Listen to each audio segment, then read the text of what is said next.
Cyberpunk 2077 has an insane amount of depth when it comes to gameplay mechanics and player choices, and there are a lot of hidden details and things the game doesn't make obvious to the player unless you're poring over every text tutorial and item description like I did. What's up everyone, Big Dan here, and in this video, we're going to explore 10 things you probably didn't know you could do in Cyberpunk 2077. So without further ado, let's buckle up, grab some iced coffee, and dive into the video. Number 1. Use behavioral faceplate gadget to escape the law. During the Phantom Liberty DLC, V will get a fancy new faceplate cyberware installed that allows him to change his face and take on the identity of another person. You'll use this to impersonate the French Netrunner twins and get closer to Kurt Hansen, and later you can use it to masquerade as a Cuban assassin. But did you know that this gadget actually has usage in gameplay outside of Phantom Liberty? If you equip the behavioral Imprint-Synced faceplate in your gadget slot,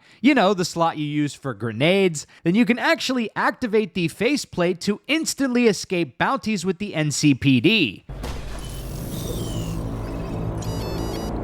This only works if you are outside of combat and have a wanted rating of 4 stars or less. If max tac is on your ass, then the faceplate won't save you, but otherwise this is a cool usage for this item that most players will miss. Number 2. Advanced car moves. The vehicle mechanics in Cyberpunk 2077 are much deeper than you might expect at first glance, and there are a bunch of advanced maneuvers that the game never tells you about, aside from a text tutorial buried in your database entries. For instance, you can activate Burnout mode to perform fine-tuned maneuvers such as donuts. To activate Burnout mode, hold down the gas and brakes at the same time, which is W and S on keyboard. Then, while burning out, you can steer by hitting A or D to perform donuts. Burnout mode is easier to activate and maneuver on a controller because of the finer acceleration movements allowed by the joystick, but you can still have a lot of fun with this on PC with keyboard and mouse. You can also rev your engine and perform a slingshot launch by holding down accelerate and the handbrake simultaneously,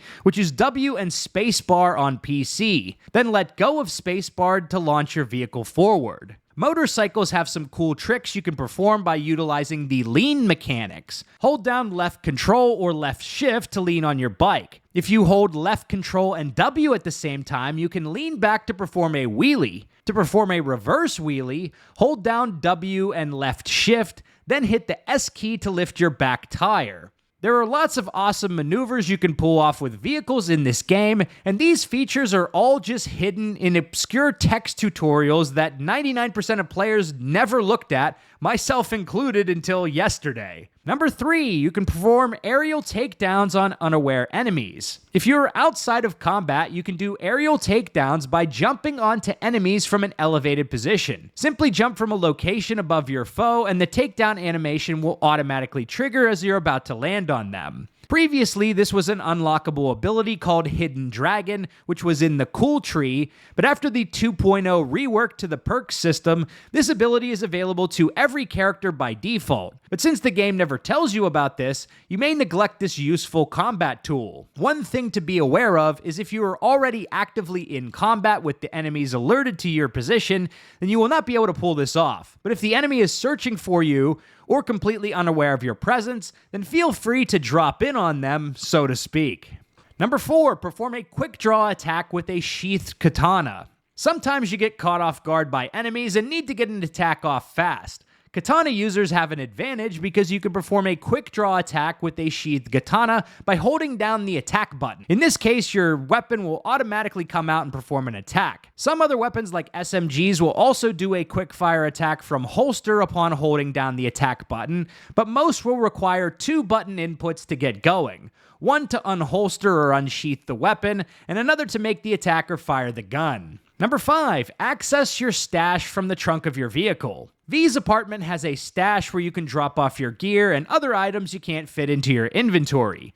But you don't need to go all the way back to your apartment to access your stash, because you can actually access it from an owned vehicle. So simply call up one of your vehicles and go to the trunk to interact with your stash. But surprisingly, Jackie's Arch does allow you to access the stash, even though it ain't got no trunk, man. Number 6, new customization options. CDPR has added a lot of new features to Cyberpunk over the years, so if you haven't been paying attention to patch notes or launcher notifications, then you may miss out on some of these features. One new thing you can do is customize your vehicle's paint job with the Crystal Coat system. While in your vehicle, hold down the Y key to pull up the customization screen, then either pick from one of the preset color schemes or create your own by adjusting the color wheels. You can acquire new preset paint jobs by scanning vehicles you see in the world, tapping over to the twin tone menu by hitting the Z key, and then purchasing the paint job. Photo mode has also been overhauled with options to add in your favorite NPCs to take pics with. And now you can even frame your photo mode creations inside your apartment